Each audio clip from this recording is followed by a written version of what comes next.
Hi, I'm MJ. Welcome to the Blogs for Borders video Blogburst, June 19th, 2007. And thanks for joining us as we take a whirlwind tour of illegal immigration news across these United States.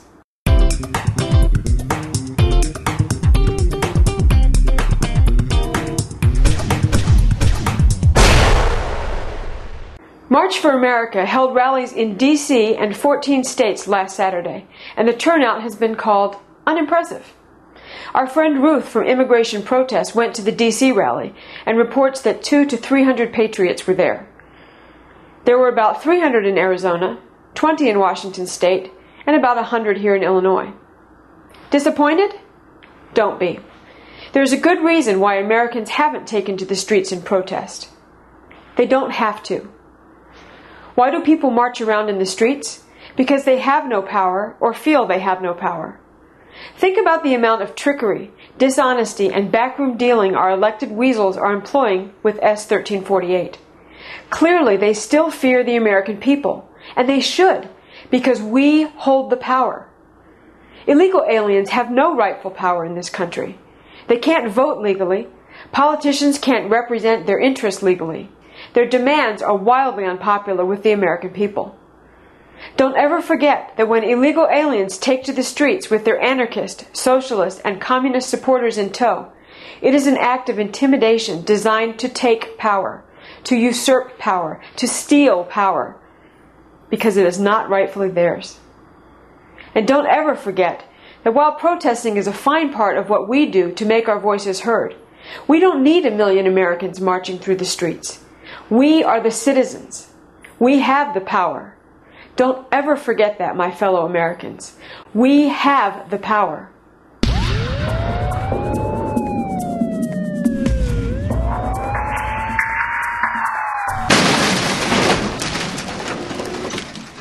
The potential victims, every American citizen. The accused, every illegal alien working under a false ID. The charges, damaging Americans' lives and futures by using fraudulent Social Security numbers. The story. In the aftermath of another dog and pony show raid in Oregon, ICE agents detained 165 workers believed to be in the country illegally. At least 90 of them were found to be using the Social Security numbers of young Americans, elderly Americans, deceased Americans, and everything in between. Among those doing the work Americans won't do were 3 convicted felons who had been previously deported. If this seems like a victimless crime, think again. Each and every victim has now been set up for myriad problems down the road due to our government's complicity in this invasion. When these children become adults, looking for work, buying homes, living their lives, who knows what history may be lurking attached to their identities? How many elderly Americans will find red tape and long delays in accessing the benefits they've earned through years of hard work because the government doesn't have clear and accurate information attached to their identities? Of course, if our government had been doing its job, instead of desperately trying to shove amnesty down our throats, these jerks wouldn't be here to steal our jobs and our identities, making this crime 100% preventable. The victims. 13 small children. The accused, Mauricio Ojeda, illegal alien and busboy. The charges, indecency with a child. The story. Michael Chertoff and El Presidente insist that we stop chasing busboys at the border so we can focus on terrorists. Scumbag Ojeda entered this country illegally, worked illegally at a Mexican restaurant as a busboy, then graduated to molesting children. Police responded to an emergency call after Ojeda unsuccessfully tried to kill himself. The dirtbag told police he had been a bad boy, then confessed to having molested 13 children in the house where he lived with the mother of one of the victims. Of course, if our government had been doing its job, this jerk wouldn't have been here, and 13 kids wouldn't need years of therapy to get past the disgusting acts of a man who shouldn't have been here in the first place, making this crime 100% preventable.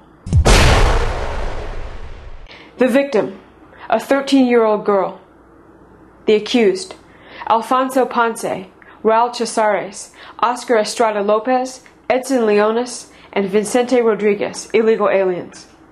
The charges: aggravated sexual assault, endangering the welfare of a child, and criminal restraint. The story.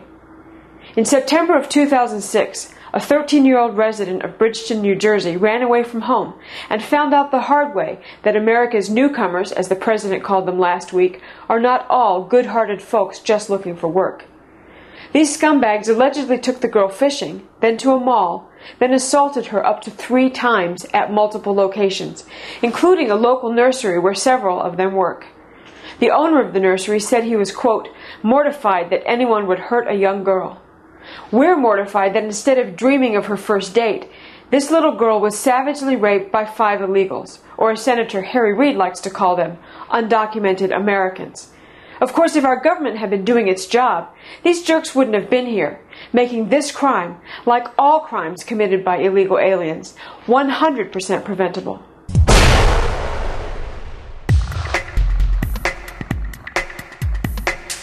In the last story, we talked about the gang rape of a 13-year-old girl by 5 illegal aliens. Media coverage of the story mentioned that they could face deportation once their cases have been resolved. Whew! What a relief. We can all rest easy. 5 child rapist dirtbags removed from this country and we're all safe now, right? Wrong. All these scumbags have to do to rape more 13-year-old American girls is cross the same undefended border that George Bush refuses to seal until he can provide this human vermin with amnesty. The scary truth is that most deported criminals return to this country and pick right up where they left off, raping, murdering, and importing drugs and slaves. Deportation can only have value when coupled with a well-guarded border. Anything less is at best an inconvenience to criminals. While the president holds border security hostage to amnesty, ask yourself this: how many rapists, pedophiles, and murderers have recrossed the border just in the months since debate and negotiations began on S. 1348? 100? 1,000? 10,000? We will never know the full number of attacked, assaulted, and dead Americans that can be laid at the feet of our government. But this we do know. Until they secure the border, they are putting corporate profits and ethnic pandering above the safety of each and every American in this country. And that's why we call this the deportation joke.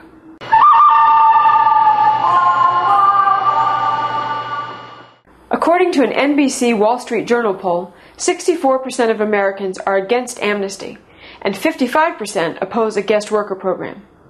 And Rasmussen reports that while 40% of Americans support the president on issues such as taxes and the economy, only 15% support his handling of the immigration issue.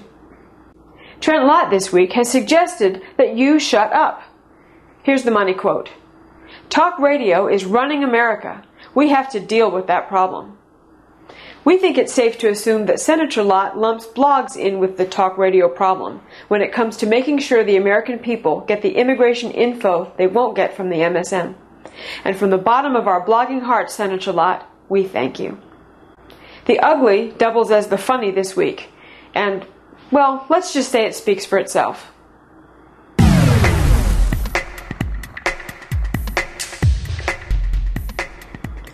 Thanks as always for clicking in to this week's edition of the Blogs for Borders video Blogburst. Listening to our president and other assorted treasonous politicians insist that doing something about the illegal immigration crisis means comprehensive immigration reform, aka amnesty for undocumented Americans. This quote by Will and Ariel Durant seems frighteningly apropos. Power dements even more than it corrupts, lowering the guard of foresight and raising the haste of action. I've got the power! You've got the power!